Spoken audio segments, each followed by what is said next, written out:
culimadii hore ee Soomaalida kuwoodii cilmiga badan uu magacoodu ku dheeraaday waxay yeelan jireen xarumo meelo fog laga soo tamadiyo ayna ka soo buuxsami jireen dhalinyaro aqoon doon ah oo wadar ahaantooda xer loo yiqiin dadweynaha deegaanka ayaa dhalinyaradaas xagga dhaqaalaha ka kaalmeyn jiray iyaga oo u keeni jiray xoolo nool oo saddexda meesiba lahaa xoolo dadkii bixinaya ay sadaqa ula jeedeen xertuna ay nolol ka dhigan jirtay xoolo xareed ama xoolo dariiqo ayaa lagu magacaabi jiray inkastoo ay tarmaan oo tiro badnaadaanna caamadii Soomaalidu siday u badnayd uma hunguroon jirinoo intay ku duusho ma soo dhici jirin habaalka wadaadadii iska lahaa ayay aad uga baqi jireen ha yeeshee waxaa jiray nin ka bayray xeerka ay bulshada Soomaalidu wada ogobanay habaalka wadaadada ee la sheego ciddii ay ku halgaadaan in aanay la gafin nin aan dan ka geli jirin nin dhaca caamada iyo kan culimadu ay isaga sooran u ahaayeen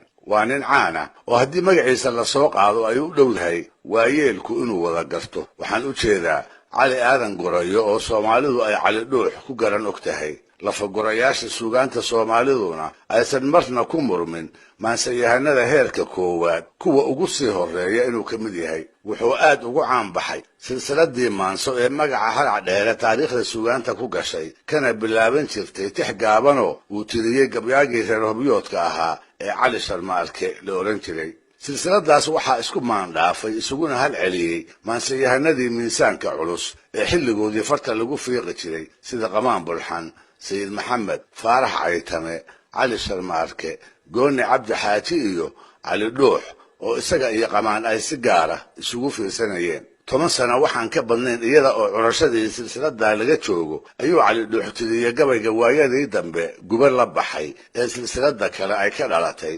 maansadeena diradiraha ah gabayga ka tilmaaman ee magaca dheeriga uu bulshada kaga helay isaga qudhiisuna wixii uu maansa tiriyey gabaygii uu ugu jeclaa dabayaaqadii 1950nadii siduu ugu waramay taariikhyahanka Soomaaliyeed Sheekh Jaamac Cumar Ciise jeer ay hawd ku kulmeen gabyaanimada ka sokow muddo dheer buu Cali Dhuux ahaa colwadeen duulaamada abaabuli og dagaalyahan badanaa ammaan duula ah oo dhaca geela haddii uu xilli ka waantoobo aan midka xiga ka ooli jirin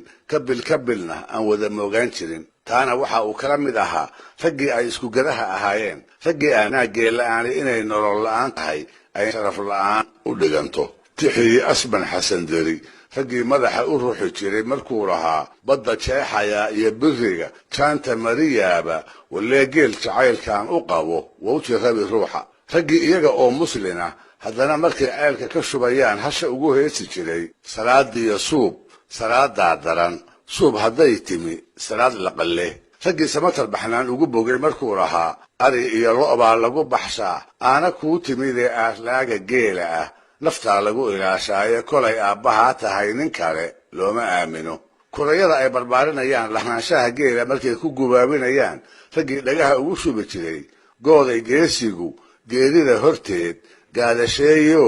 geel la'aan diid da'daas jacaylka geela maankooda lagu daabacay ayuu Cali Dhuux ka mid ahaa isagase waxaa u dheeraa inuu u bareeri jiray xoolo dariiqo iyo geelal ay xiri lahayd kuwaasoo sidaan soo sheegay ay Soomaalida kala dhacooda ka baqi jirtay inta la hubo 2 jeer ayuu wadaadda meel degan wax ka soo dhacay kana soo moora duugay saka iyo sadaqo si ay ku soo galeenba tuldihii uu dadweynuhu ugu deeqi jiray weliba falka caynkaasa kama uu qoomamoon jirine inuu ku garleeyahay ayaa ka dhacdhacsanay sidaynu dib ka ogaan doono markii hore waxay ahayd isaga iyo 4 kale iyaga oo geeldoon ah mar ay galbeed u duuleen nima waxay ahaayeen dhalinyaro ah oo isagu uu hormuud u ahaa niman isku dhaarsaday sidii caad tabtii ay ugu suura gashaba iyaga oo aan geel wadan inaanay degmadii ku soo noqon dabadeed waxay jar ka dhacaanba goor barqadii ah ayay ku soo baxeen geel sodomeeye ah oo qaan iyo curadba leh toon hareeri badanna daaqaya durbadiiba labadii kuray ee la joogtay ayay waraysteen intay cabsiyeen bay haybsi ugu dhaqaaqeen markaa isu sheegeenoo cidda ay meesha ay degmadoodu taal u faahfaahiyeen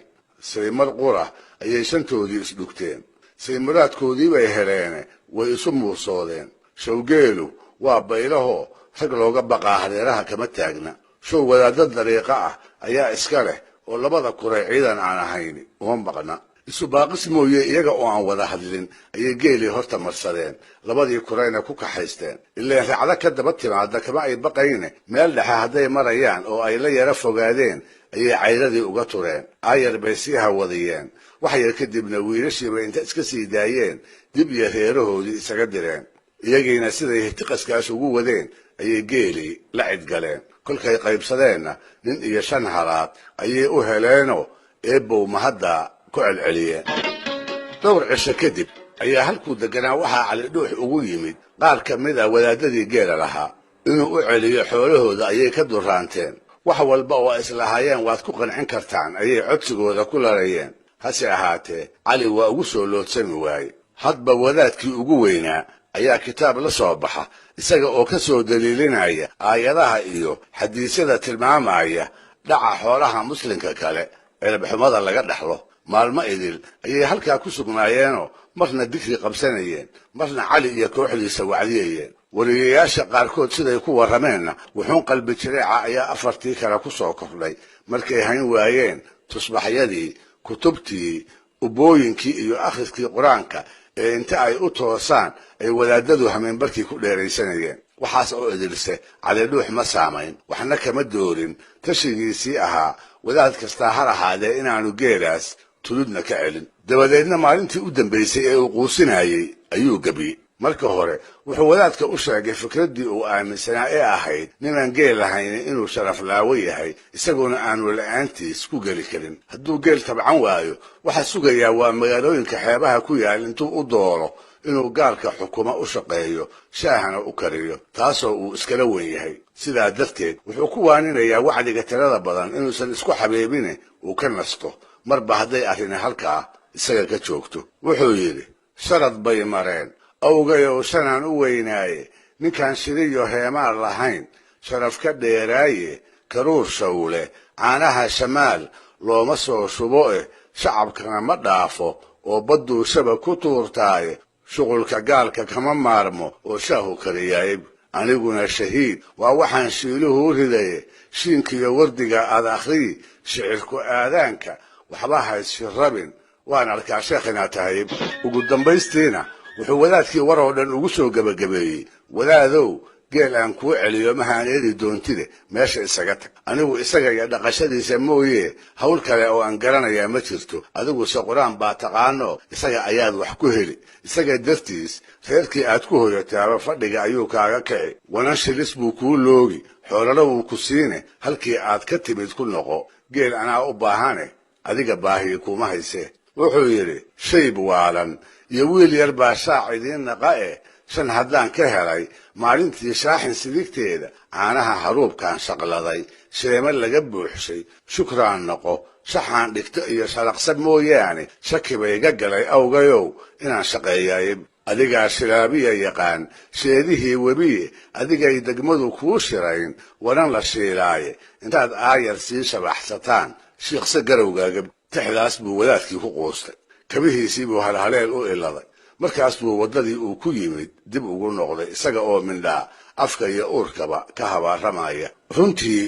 layaab ma lahayn oo geela in la kala dhacaa waxay ka mid ahayd hiddihii lagu yiqiin soomaalidii xilliyadaa ee reer miyiga u badnayd sidaa darteed marnaba wixii cali dhuux lagu qoonsaday duulaanka iyo geelqaadista ma ahayne waxay ahayd inuu ka soo qaaday wadaaddo xer ah iyo dariiqo diineed oo badanaa bulshadii waayadaasi ay xoolahooda ka caaganaan jirtay hase ahaatee sheekadaas iyo tixihii uu gabyaagu ka tiriyey inta aanan idinku jalbeebin aan wax yar ka iftiimiyo xiriirkii u dhexeeyey isaga iyo hoggaamiyihii daraawiishta sayid maxamed cabdulla xasan kaasoo aan weligiiba wanaagsanaan una dhowaan agagaarka buuhoodle ayuu cali dhuux ku dhashay gugii gobaysana loo bixiyey ee qiyaasta sanadkii 1865 ku beegnaa sidii isaga qudhiisa laga wariyeyna 2 habeen oo isxiga ayay labadoodu dhasheen jilba hoosaadkii sayidka reer abtiga u ahaa ciidankii daraawiisheedna tiirdhexaadka u ahaa ayuu ka dhashay sidaa darteed wuxuu ka mid ahaa beryihii horeba dhalinyaradii degaanka ee dhaqdhaqaaqa ku biirtay inkastoo isagu goor hore oo loo wada jidbaysnaa uu ka baxsaday kana soo horjeestay dabadeedna muddo aan yarayn ayuu af iyo adinba daraawiish kula dirilaayay waxna aanu u reeban yeelkeeda sababihii uu daraawiish kaga tegey ayaa dhowr siyood loo wariyey. Markii aan rogrogay waxaa ii soo baxday inuu qaayibi waayey habkii kala dambaynta ku dhisnaa ee bilowgiiba uu sayidku dariiqada ku maamulay. taana waxaad ka garan kartaa kolkii uu baxsaday kadib tix uu soo tiriyey oo ku diidan yahay amar kala qaadashada ku salaysnaa ee isaga iyo reer miyigii uu ku dhex korayba ku cusbaa kuna adkaa. wuxuu yidhi, teeriga raggii lalama dhaco, toogashana waaye tiiraanya kuma seexanno, iyo tahare cayriine hadalkii la tuugaysan jiray waan ka togannaaye nina ima taxaabo oo anaa tay ku meel mara.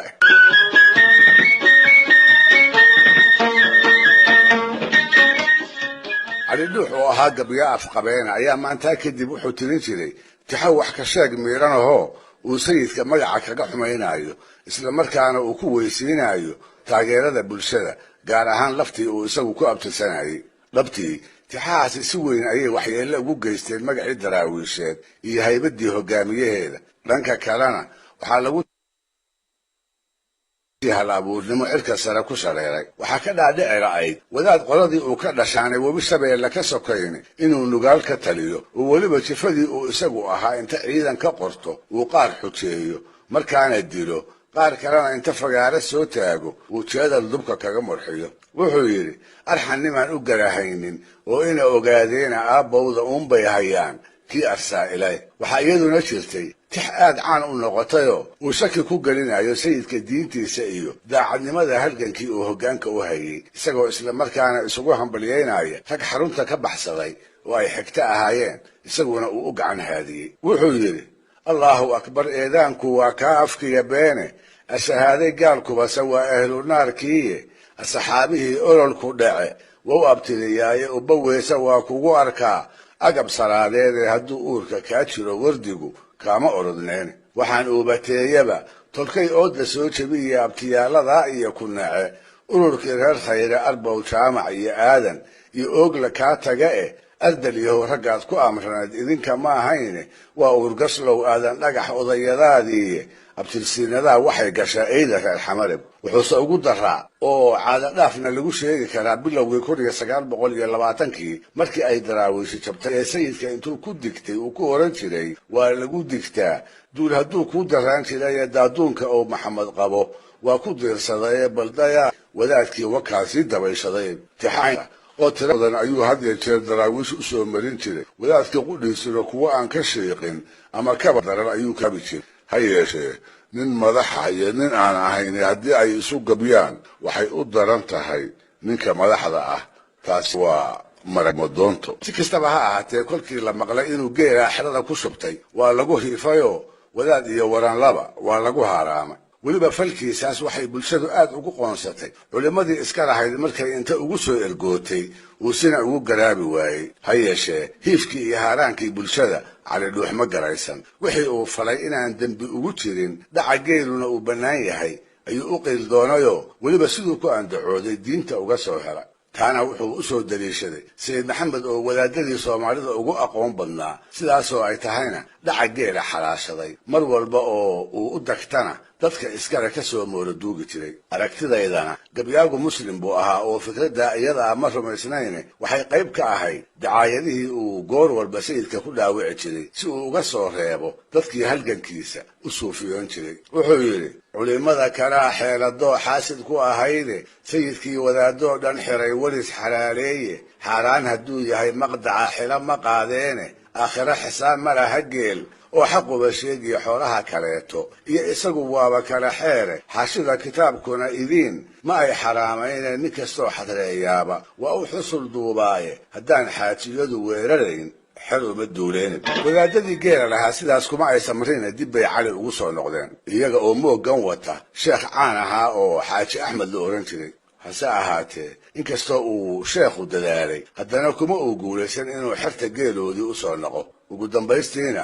wuxuu cali dhuux tiriyey gabay dulucdiisu tahay in geelu daawo yahayoo uu dadka ka dhaxeeyo, isaguna uu dhaciisa iskaba dayn lahaa haddii ay culimmaduna iska dayn lahayd. isaga oo sayidka u jeeda ayuu ku bilaabayaa wadaadku tololka soomaalida inuu qaarna geelii ka dhameeyey, qaar kalena uu hadda u mindiyeelisanayo, taasoo uu ku macneeyey inay ku timid masale uu diinta ka helay. sheekhii inuu la ergeeyo ay xerta u soo wadatayna wuxuu kula teliyey xaaji axmedow ogaantay aroos baad ahayd barwaaqana waad ku dhex jirtay waxaan kugula talin lahaa gurigaaga iyo afadaadii cusbayd inaad isaga noqoto oo gaajada daalka iyo oonka aad halkan ku qabto yaad ku darxumoonne orodoo reerkaagii qabo geel aan celiyaa igama soo dhowe wuxuu yidhi sayidkuba idiin waa dalbaday waana daahiraye uma daynin daarood wuxuu deero foobsadaye iidoor hadduu damacsan yahay inuu ka deebshaaye dabkii uu tabcaday iyo sangihii duubiga u xidhaye diintuu ku haystaa inuu daawo yahay geele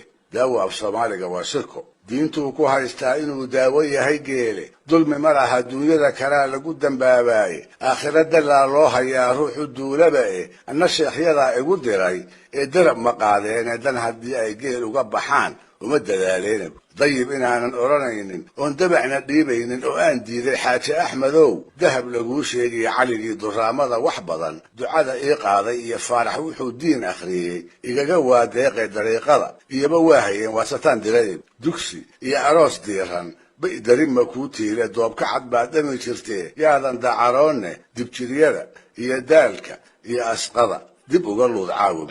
ruux kasta oo noloshiisu dheeraato sida u dambaysa cali dhuux wuu gaboobay 100 buu cagcageeyey markaasoo kalena qofku dib buu isku xisaabiyaa waagii uu xoogga ahaa waxyaalihii uu ku kici jiray ayuu qaarna isugu bogaa qaarna ka qoomamooda waxaa haddaba cali ku kulmay dhowr cuduroo da'diisii awgeed uu adkaysi u yeelan waayey kuwaasoo laga xusi karo xanuunka haragga ku dhaca ee qofku inta isxoqo aanu cidiyaha isaga turin iyo cudurka ay gacmaha iyo luquntu la ruxdaan ee aqoon-yahanada kismada daawadu ay Parkinson ku magacaabaan markay la noqotay wadaadadii uu geelooda dhici jiray habaarkoodii inuu hareeray dabadeedna isaga oo farkaa ka qoomamoonaya ayaa laga sheegay inuu yidhi canfarkiiyo cambaartiyo waxaa cunaya jiirkayga waxay cawriyey waa culimadan cawl ka saanyaday mar kalena wadaad darwiish ahaa oo la oran jiray abakorseed ayaa ku dhigay 973kii oo jaamac cumar ciise ayaa aniga xamar noogu sheekeeyey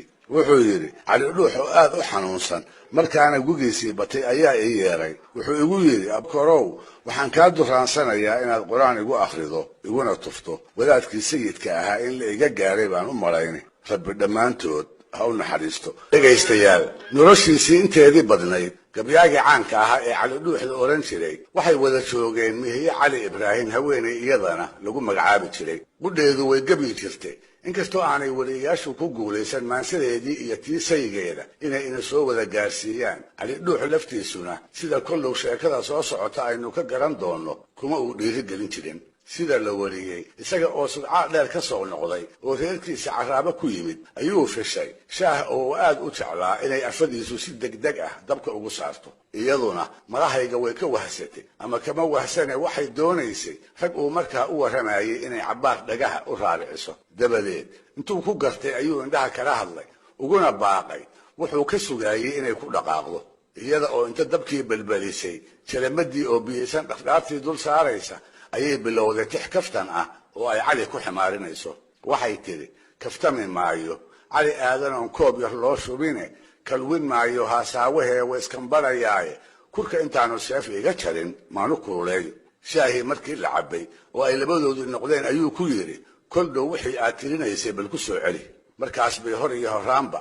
dhagawadanaantiisa la yaabtay ismay lahayn meelisyadii tirada yaraa ee ay guuxa ku tirinaysay ayuu maqli karaa oo cali ma maqlaysay intay tiri ayay 3 meelis ugu celisay iyada oo baraadla oo aan burkaba bira ka filan haddaysan la ahayd intuu muusoodo inuu tixda kaftar isaga qaadan doonana mihiye cali way malahabowday shalay maahee showdaraad bay gabyaagiina ka dhaqaaqday wuxuu u qaatay inay ka heelisay raggii ay isu gebi jireen inay u orda bixisay hebeladii badnaa ee colaadda maanse ka dhaxaysay inay u garbaysay bal malee siday hebeladaasi haad uga heli lahaayeen hadday tixdeeda markhaati uga dhigtaan dhaaxuu ka gaashaantay hunguri iyo cunno jacayl inta loogu soo gabado sidii halac dheere in loogu gabiyo maantuu sadabin u galay haddiiba tixda mihiya intay shaacdo ay safruhu meel walba ula kacaan dabadeed gabay aan kaftankeedii u dhigmin oo carag ka soo saartay ayuu maalintaasna mihiye ugu jawaabay meel aan hadalku joogin ayuu gaarsiiyey wuxuu ugu hanjabay mar dambe haddii ay gabay ku maagto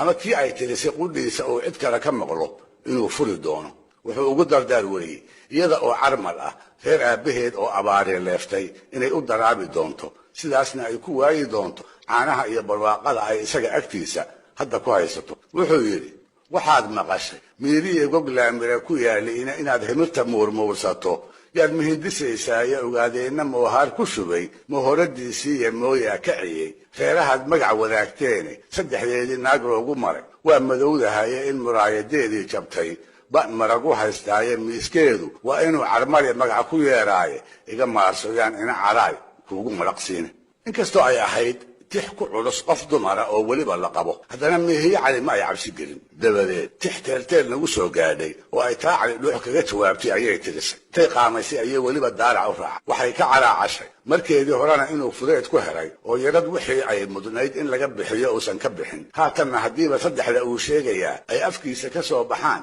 inay ka jaamayn doonto reerahooda kolkii ay gaadho siday boqoro tahay in loogu dabaaldegi doono wax yar kadibna inta la soo doono 100 halaad iyo banaatiikhba in laga bixin doono waxay tiri caliyow bahday kala cuslaa anigu buurtaase sidaad galab yar ii baacsateen bayraha baan ahay bilaash baad isaga kaya heshaye layma baayicine haddii aan u tago reer aabbahayga aad igu cabsiinayso ee aad leedahay waxaan misaga ahayn ma haystaanna bal dhowr waxa aan mudan doono baan baa la ii tumi sidii baashi soo degay walaalkayna 100 baa la siin iyo banaatiikhe badbaado allah cali aadanow wasbedel iyaayay waxay ahayd sheeko dhacday xilligii baydida iyo raganimada aan kala dhantaalayn oo cali dhuux ku dhaadanayay kaftan iyo jalbeed gobonnimo berihii ay u bannaanaayeen tashigiisu waayihii uu meel mari ogaa fardoolay boqolaal ah oo isaga uun wax ka maqashaa waayihii ay reerihiisa tubnaan jireen barwaaqo iyo baydi wuxuu muddo dheer ku jiraba wuxuu cali dhuux soo gaaray sanadihii 20-adii iyo 30-adii qarnigii 20aad xilligaas oo ahaa mid guud ahaanba Soomaalida isbedelo waaweyn u siday wax yar ka hor waa xilligii sayid iyo daraawiish la jabiyay oo dabadeed markuu godgalay geyiga oo idil gumaystayaashii uu ka hor joogay ay ku wada fideen wadana qabsadeen waa duni la kala iibsadoo nala ogeysiine waa markii uu faarax nuur ku calaacalayay oo xoogag yurubta galbeed ka yimid iyo xabashidii uu minalek u talinayay intay saamiga ku dhufteen ay dalka sohdimaha u kala yeesheen taasi markay dhacdayna hubkii iyo saanadii ayaa waxaa laga haqabtiray kii la saayiray dowladihii dalka xoogga ku qabsaday kii diidanaa ama uu reerkoodu fallaago qornaana waa laga hor joogsaday miisaankii awoodda tolalku waa xilligii uu sida baan u dheeliyey ninkarmeedkii waranka iyo faraska ku ciilbixi jirayna waa xilligii uu salka dhulka ku dhuftay raggii uu xilligaasi sida weyn u saameeyey ayuu cali dhuux ugu horreeyey qof ahaan inkastoo isagu uu sayidka colla ahaa haddana wuxuu gocanayaa boqolaal ay xigaalo ahaayeen oo ku hoobtay dirirtii dheereed ee u dhaxay xoogagii gumaysiga iyo daraawiishtii uu wadaadku hogaamin jiray wuu sabooray markuu dhacageela ku dhiiran waayey oo qori iyo rasaas gaalka laga helay uu nin waliba kelimadiisii ku ilaashaday wuu qabjabay reerihii uu ka dhashay markii ay saraakiishii gumaysigu si ulakaca u goondhabeeyeen oo dad wixii ay eed lahaayeen in la waxyeeleeyo ay u xalaaleeyeen iyada oo dembi looga dhigaayo taageeradii hore ee sayid maxamed ay ku garab taagnaayeen wuu hawo gaabtay wuxuu rag magan geliyaba markuu isagu magannimo ku dambeeyey oo xoola wixii yaraa ee gacantiisa ku harsanaa uu nin waliba haweystay wuu muruga batay sidii u dambaysay kolkii ay afadiisu ugu garaabi weyday ee waxyaladii la soo dalistay ay ugu dul yeeran weyday galab iyo subaxba waxay ku canaanatay xeryahooda maran iyo hamadiisa gaabatay markaas bay door biday waxaa ku dhacay sababtooda inay sayigeeda dhabarka u saarto isna muu garaysane waa ka garaaleeyey dhibaatada ay qabaan inaanu eed ku lahayn ayuu si walba afadiisa ugu sheegay wuxuu wax badan ka duraantay guraha inay ka dayso sheekaduna ay dhexdooda ku ekaato hase ahaatee taas kumuu guulaysan waxay kala hor timid dhaga awdan iyo laab dahaaran markaas buu ka badin waayey inuu gabiyo inuu maanse wax ku tusaaleeyo gabayadiisa kuwa ugu foolaatan lagu tiriyo mihiyana uu la jeeday ayuu cali dhuux maantaana tiriyey si faahfaahsan oo murugaduna ay dhab uga muuqato ayuu tixda ugu qeexayaa dhulkii ay waayey degi jireen iyo qaafadii ay hilbaha ahaayeen geela iyo fardaha tira dhaafka ahayna ay xeryaha uga buuxeen raggaas iyo xoolahaas oo gabaabsi ahaa maalintaa uu gabyaayo wuxuu tiiraanyo iyo uurgulc ku garwaaqsanaya noloshii milgada lahayd ee uu ku noolaan jiray isaga oo barbar dhigaya midii u dambaysay ee uu markaa ku jiray wuxuu yidhi qurmis iyo qaroor weyne iyo ilaha qaansoole qawdhaha ka baxay tuurwareen qararro baasheeda qaaraha mareerkii lahaa quruxda reen weyne qoda dhagaxlay qooriga hayiyo tuban qalaalkeeda qotankii iyo mayska iyo kobtaan qad ku beeraynay nimankii qusuusida ahaa qoran ma daataane qaandhaawihii kuma lisaan qamaca jilaali qarab buuxa aagaan qafilan qabaxsan maayaane qiyaas caanaheeda oo dhanaan kuma qureecdaani qol dugsoon intay jiibsadaan qabay ma fuudaani qalyad gabar ah qaalida haween lama qadeeyaane jilbad qabax leh qool cadan ka yimi qayla la xideeyey intay qalan magaalo u xiraan kulaba qooqaan qarashaalihii lama dhacaan qirada feernaaye qosolka iyo haasaawihii ku qarxin maayaan dhalinyaro qabiibihii fardaha kuma qaraabtaane sange qaarar weyn iyo darmaan qooqin mahayaane ashkir qaayib xamar qoorqab iyo qaras ma fuulaane baroor qadan leh ood midabka adqad iyo laas moodo qolqol uma dhisaan geed intay qun ugu waabaane qolku jire khasaaraha rogaal uma qalqaadaane intay qoorta kaga weeciyaan kuma qateeyaane hadba qoro intay weeraraan kagama qayshaan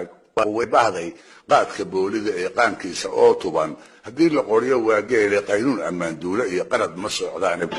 markaasuu wuxuu gabaygii ugu dambaysiiyey waana qoto dheer oo mihiye uu dhagaha ugu shubay isaga oo xusuusinaya muddo dheer inay bayde iyo raaxa ku soo noolay wuxuu u sheegay isaga waxa ay ka tabanaysaa inay xagga eebba ku maqan yihiin sidaa darteedna ay ku habboon tahay maqaadiirtiisa intay raalli ku noqoto inay xarigga diintiisa si wacan ugu dhegto wuxuu yidhi naag yahay adduun iga qariban quusna waan ahaye qabbaa madaxa kaa buuxa oo waad qaraadhahaye waxaan la qarwayaa leylka dhexe qoomamiya ciide raggii aniga ila qayr ahaa qoladii reer jaamac qormadaad ogeyd baan la shiray amase qoor waaye qabiilkii ku guursaday la mari qoonkii reer golooda maantana qudhayda iyo cabdow qaawan baa haray qalbi haddii aad leedahay asaad qaadan taradayda qaydada ilaahay ku timi qaadir amarkiisa qowlkii rasuulka iyo sharciga ha iskhilaafina ay qaatumadu yay kaa xumaan qilada diimeede qaybkaagii soo laasataye qaaf ku dhiga looxa waa garwaaqsi waa calaacal asluubaysan waa gabay laga garan karo waayo aragnimadii uu gabyaagu nolosha ka helay